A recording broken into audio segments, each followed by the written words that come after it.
Bismillahirrahmanirrahim. Assalamualaikum warahmatullahi wabarakatuh. Bagaimana kabarnya Ananda semua? Semoga selalu dalam keadaan sehat ya. Hari ini kita akan belajar tema 8, subtema 1, pembelajaran 4, muatan IPA. Nah, sebelum belajar, marilah kita bersama-sama membaca doa. Doa dimulai.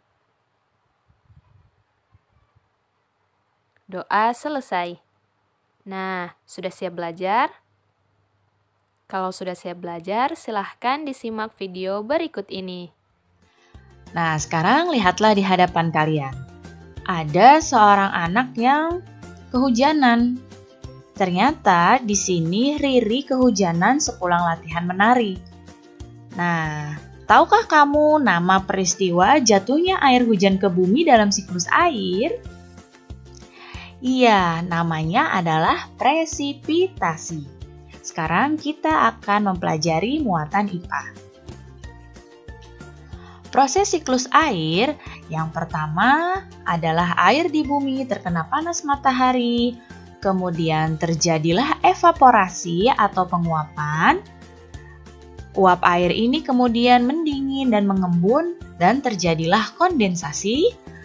Kemudian setelah kondensasi terjadi presipitasi dan di sini air hujan yang turun menyerap masuk ke bumi atau masuk kembali ke perairan.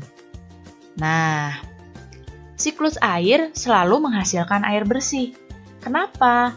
Hal ini dikarenakan air sudah tersaring oleh lapisan tanah dan juga akar tumbuhan.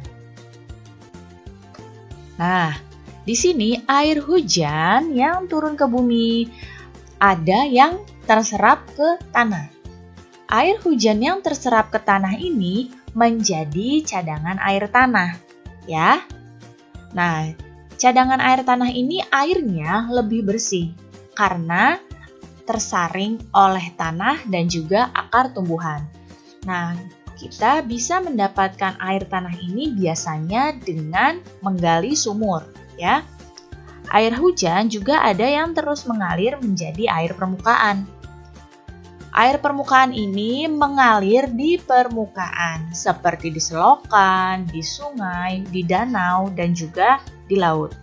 Nah, di sini air yang mengalir di permukaan tidak sebersih air tanah. Jadi airnya lebih kotor karena mengandung lumpur dan berbagai material tanah yang tergerus. Jika hujan tidak kunjung turun, maka sudah masuk pada musim kemarau.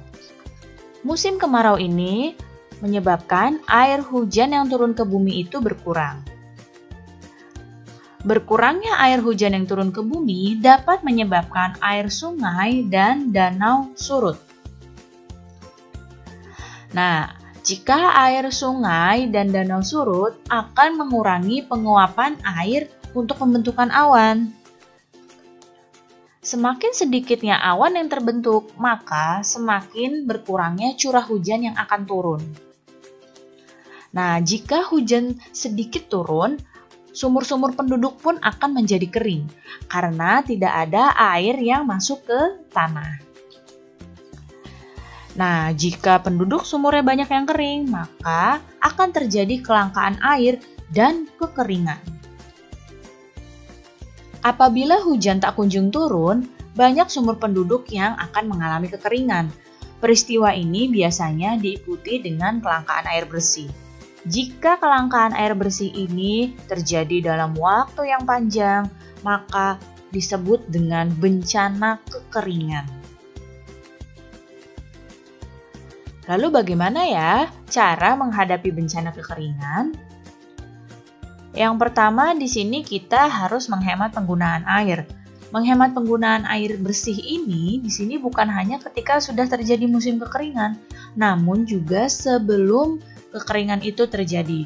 Jadi ketika sedang hujan dan masih banyak air, kita juga harus menghemat penggunaan air. Kemudian menggunakan teknologi yang menghemat air. Kemudian bisa juga dengan pembangunan waduk atau bangunan yang dapat menampung air.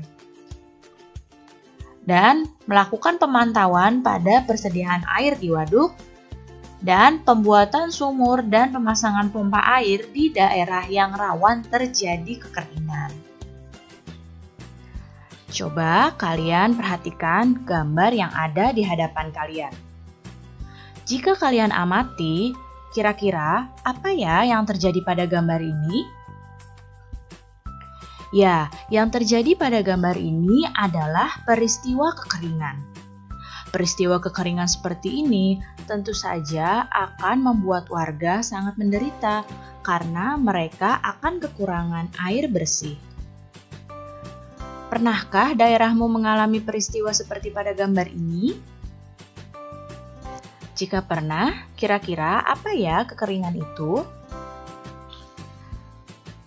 Kekeringan biasanya terjadi pada musim kemarau karena langkanya ketersediaan air pada waktu musim kemarau tersebut. Penguapan air yang lebih banyak dibandingkan dengan hujan yang turun mengakibatkan lingkungan mengalami kekeringan. Hal ini tentu saja dapat membuat terganggunya siklus air. Selain karena dipengaruhi musim kemarau yang panjang, kekeringan juga dapat dipengaruhi oleh sedikitnya pohon sebagai resapan air. Sebagaimana kita tahu, pohon dapat membantu penyerapan air ke dalam tanah. Tidak adanya daerah resapan air menyebabkan cadangan air tanah menjadi berkurang. Kekeringan melanda karena habisnya air permukaan seperti sungai dan danau dan juga habisnya cadangan air di dalam tanah. Lalu bagaimana ya cara menjaga agar air tanah tetap tersedia? Berikut ini adalah beberapa caranya. Yang pertama adalah dengan menanam pohon yang mempunyai akar kuat. Pohon dengan akar yang kuat mampu menyerap air dan mengikat air tanah tersebut. Kemudian, tidak menutup permukaan tanah dengan semen. Ya, jika permukaan tanah tidak tertutup dengan semen, maka air hujan yang turun akan terserap dengan lebih mudah ke dalam tanah. Berikutnya, membuat jalur hijau atau taman kota. Hal tersebut berarti banyak pula tempat yang menjadi daerah resapan air. Dan membangun sistem drainase yang baik. Baik, cukup sekian pembelajaran kita hari ini. Semoga apa yang Ananda pelajari dapat bermanfaat untuk Ananda semua.